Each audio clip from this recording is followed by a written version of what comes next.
Hello friends, आज हम लोग भारतीय राज्य व्यवस्था के मोस्ट इंपॉर्टेंट क्वेश्चंस पढ़ेंगे जिसमें होंगे हमारे क्वेश्चंस नंबर 12। ठीक है, मतलब क्वेश्चंस ऑफ द नंबर होगा 12। ठीक है, और अगर आपको आता है, अगर आप 12 में से 10 क्वेश्चन भी कर लेते हो तो बहुत ही अच्छी आपकी एक्यूरेसी मानी जाएगी। और जो आपको पता है कि जो इंडियन पॉलिटी है सारे एग्जाम्स में पूछे जाते हैं आपसे, चाहे आप किसी भी एग्जाम्स को ले लो, सभी के सभी एग्जाम्स के लिए इंपॉर्टेंट है।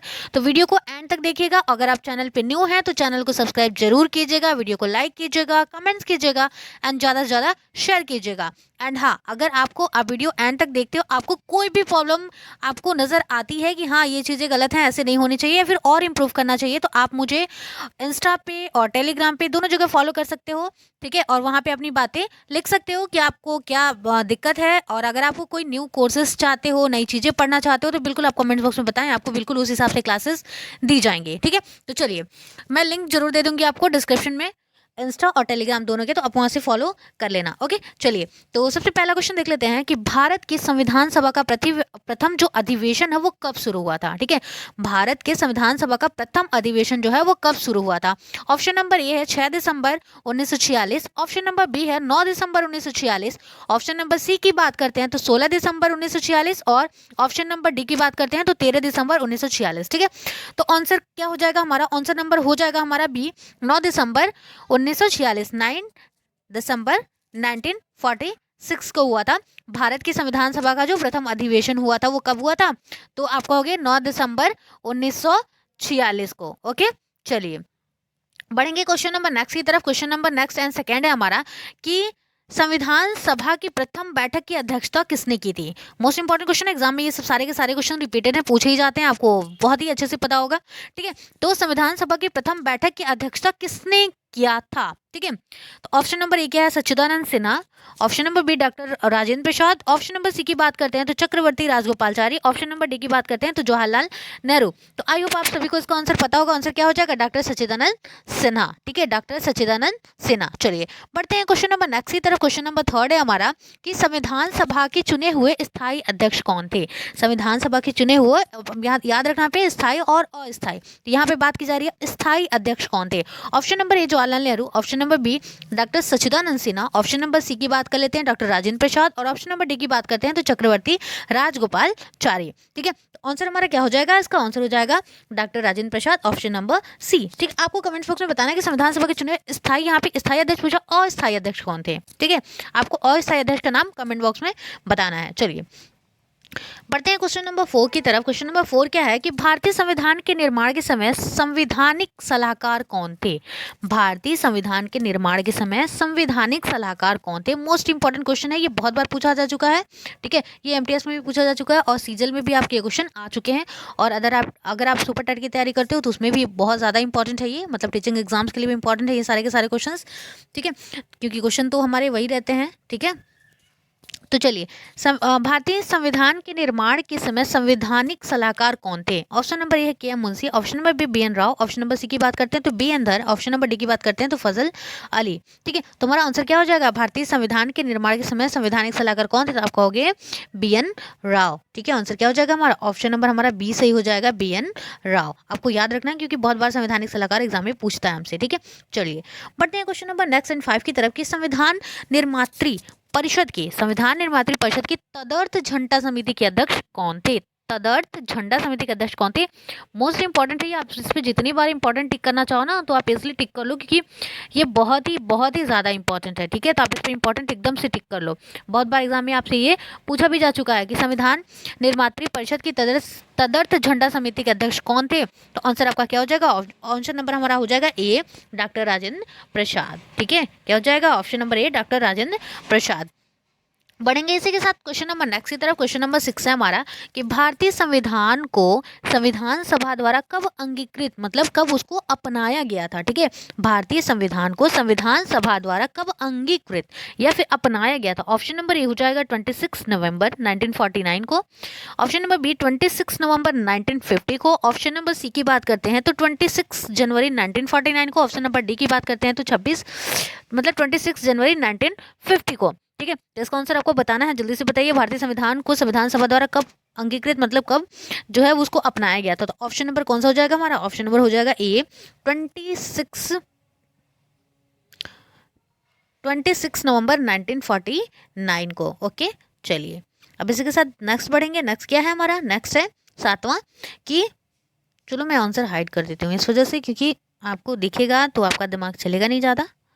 आंसर सामने दिख रहा था तो ऐसे अच्छा है, क्वेश्चन आपको आंसर नहीं दिखेगा आपको। तो क्वेश्चन नंबर कितना हमारा? क्वेश्चन नंबर है 7। क्वेश्चन नंबर 7 क्या बोल रहा है हमारा कि भारतीय संविधान पूर्णतः कब लागू, देखो आंसर दिख रहा है क्या? ओके, अब नहीं दिखेगा। भारतीय संविधान पूर्णतः कब लागू हुआ था? पूरी तरीके से लागू कब हुआ था? Option number A 26 November 1949, option number B 26 November 1950, option number C 26 जनवरी 1949 और ऑप्शन नंबर डी 26 जनवरी 1950। आंसर जल्दी से आप बताइए इसका आंसर क्या होगा? तो फ्रेंड्स इसका आंसर हो जाएगा डी, मतलब 26 जनवरी 1950 को भारतीय संविधान पूर्णतः लागू हुआ था। चलिए बढ़ेंगे क्वेश्चन नंबर नेक्स्ट की तरफ और इसका आंसर आपको बिल्कुल नहीं दिखाया जाएगा। ओ गॉड, क्या चलो अब नहीं दिखेगा कैसे करूँ, नहीं दिखेगा, चलो अब नहीं दिखेगा। ओके, क्वेश्चन नंबर 8 क्या है हमारा? क्वेश्चन नंबर 8 है कि भारतीय संविधान की प्रस्तावना में समाजवादी, पंथ निरपेक्ष एवं अखंडता शब्द किस संशोधन द्वारा जोड़े गए हैं? मोस्ट इंपॉर्टेंट क्वेश्चन है ये, बहुत बार मतलब ये ट्रेंडिंग में ये क्वेश्चन चल रहा है। मतलब कोई भी एग्जाम दो आप ना, तो पक्का ये क्वेश्चन देखने के लिए कहीं ना कहीं तो मिल ही जाना है। ठीक है, भारतीय संविधान की प्रस्तावना में समाजवादी, पंथ निरपेक्ष एवं अखंडता जो शब्द है वो किस संशोधन द्वारा जोड़े गए? ऑप्शन नंबर ए की बात कर लेते हैं, तो ऑप्शन नंबर ए है 40वां, ऑप्शन नंबर बी है 42वां, ऑप्शन नंबर सी की बात करते हैं तो 44वां, ऑप्शन नंबर डी की बात करते हैं तो 46वां। ठीक है, तो आपको आंसर बताना है, तो इसका आंसर क्या हो जाएगा? तो आपको इसका आंसर देना है बी, 42वां संशोधन द्वारा। ठीक है, मोस्ट इंपॉर्टेंट चाहिए। ठीक है, 42वें संशोधन द्वारा 1976 द्वारा। ठीक है, चलिए क्वेश्चन नंबर नेक्स्ट देख लेते हैं। क्वेश्चन नंबर नेक्स्ट है हमारा क्वेश्चन नंबर 9वां। 12 क्वेश्चन है। क्वेश्चन नंबर 9 क्या है? भारतीय संविधान का कौन सा भाग, भारतीय संविधान का कौन सा भाग संविधान की आत्मा कहलाती है? बहुत इंपॉर्टेंट क्वेश्चन है ये, और अब जब भी मतलब आप लूसेंट पढ़ रहे हो ना, जब आप स्टार्ट करोगे पहला ही कॉन्स्टिट्यूशन का, तो उसमें सबसे पहला ही लिखा हुआ है कि संविधान की आत्मा किसे कहते हैं। ठीक है, तो भारतीय संविधान का कौन सा भाग संविधान की आत्मा कहलाती है? ऑप्शन नंबर ए उद्देशिका, ऑप्शन नंबर बी मौलिकाधिकार, ऑप्शन नंबर सी मूल कर्तव्य, ऑप्शन नंबर डी आपात उपबंध। ठीक है, तो जल्दी से आप इसका आंसर बताइए, क्योंकि इसका आंसर आपने नहीं देखा होगा क्योंकि मैंने हाइड किया हुआ उसको। तो आप जल्दी से बताओ क्वेश्चन नंबर 9 का आंसर कौन सा हो जाएगा? तो क्वेश्चन नंबर 9 का आंसर क्या हो जाएगा फ्रेंड्स? आंसर नंबर ए हो जाएगा उद्देशिका। तो संविधान सभा का कौन सा भाग संविधान की आत्मा कहलाता है? तो आप क्या कहोगे कि उद्देशिका जो है वो संविधान की आत्मा कहलाती है। चलिए क्वेश्चन नंबर नेक्स्ट देख लेते हैं। क्वेश्चन नंबर नेक्स्ट क्या है कि भारत में न्यायिक पूर्ण निरीक्षण, भारत में न्यायिक पूर्ण निरीक्षण की संकल्पना, ठीक है, किस देश के संविधान से ली गई है? ऑप्शन नंबर ए है ब्रिटेन, ऑप्शन नंबर बी है संयुक्त राज्य अमेरिका, ऑप्शन नंबर सी है Australia, option number D Canada. ठीक है, तो 10वें का आंसर बताना है आपको। तो क्वेश्चन नंबर 10 का आंसर क्या हो जाएगा? तो फ्रेंड्स ये हो जाएगा ऑप्शन नंबर बी, मतलब संयुक्त राज्य अमेरिका। ठीक है, ऑप्शन क्या होगा? संयुक्त राज्य अमेरिका के संविधान से। ओके, चलिए बढ़ते हैं क्वेश्चन नंबर नेक्स्ट की तरफ। क्वेश्चन नंबर नेक्स्ट क्या है कि भारत के संविधान में निम्नलिखित समवर्ती सूची किस देश की देन है?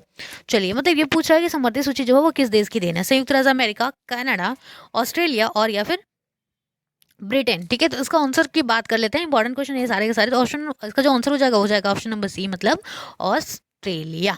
ठीक है, ऑप्शन नंबर क्या हो जाएगा? सी, ऑस्ट्रेलिया। चलिए question number next and last है हमारा कि भारतीय संविधान में राज्य के नीति निर्देशक तत्वों की संकल्पना जो है वो किस देश के संविधान पर आधारित है? ठीक है, क्वेश्चन को आप ध्यान से पढ़ना। वो बोल क्या रहा है कि भारतीय संविधान में राज्य के जो नीति निर्देशक तत्वों की संकल्पना है वो किस देश के संविधान पर आधारित है? जापान, जर्मनी, सोवियत रूस या फिर आयरलैंड। ठीक है, और आपको पता है कि राज्य के नीति निर्देशक सिद्धांत के टॉपिक को मैंने बहुत ही अच्छे से करा रखा है। अगर आप नहीं देखें तो आप उसको मेरे प्लेलिस्ट में जाके देख सकते हैं, या फिर आप सर्च भी करोगे तो आपको मिल जाएगा। ठीक है, तो इसका आंसर क्या हो जाएगा? इसका आंसर हो जाएगा डी, मतलब आयरलैंड। ठीक है, क्या हो जाएगा? डी, मतलब आयरलैंड। भारतीय संविधान में राज्य के नीति निर्देशक तत्वों की संकल्पना किस देश के संविधान पर आधारित है? तो आपका आंसर क्या हो जाएगा? आंसर हो जाएगा ऑस्ट्रेलिया के संविधान पर आधारित है। ओके फ्रेंड्स, तो ये थी आज की वीडियो। आपको कमेंट बॉक्स में बताना है कि आपका 12 में से कितने जो हैं वो क्वेश्चंस सही थे। ठीक है, 12 में से कितने क्वेश्चन आपके सही थे, और आप क्या टॉपिक पढ़ना चाहते हो, किस चीज़ की प्रिपरेशन करना चाहते हो, आपको जो भी है मन में, जो भी है आपको, जो जैसे भी पढ़ना है आप कमेंट बॉक्स में ज़रूर लिखें। आपको उसके अकॉर्डिंग जो आपको क्लासेस दी जाएंगे। चलिए फिर मिलते हैं नेक्स्ट वीडियो के साथ, और चैनल को सब्सक्राइब जरूर कीजिएगा, वीडियो को लाइक कीजिएगा, आंसर भी कर दीजिएगा। Thanks for watching, bye, take care.